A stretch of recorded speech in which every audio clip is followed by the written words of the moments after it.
Pozdrav ljudi, dobrodošli u još jedan novi video.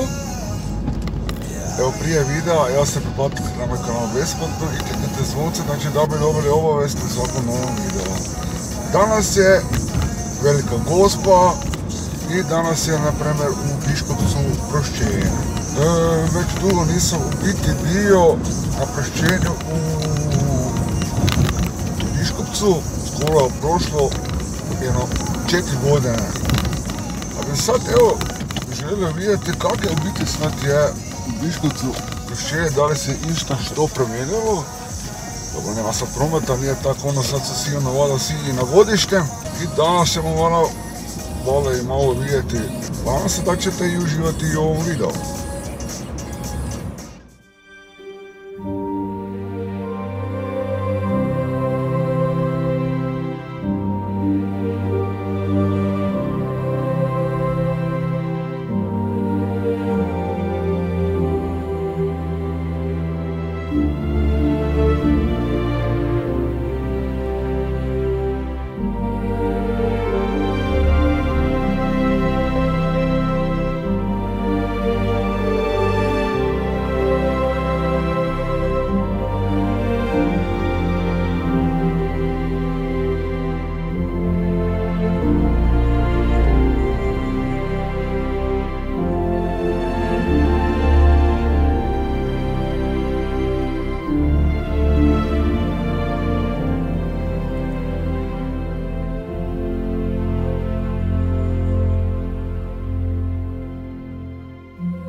Ja bi se sad malo u Piškovcu, vidim sve ono pusto, poslije će ono dolaziti u biti ljudi kad će biti ono kasnije malo i ta zabava. Znači se pratite me na Instagramu, na svim mojim društvenim mrežama, bacite like i vidimo se u nekom novom videu. Ćao!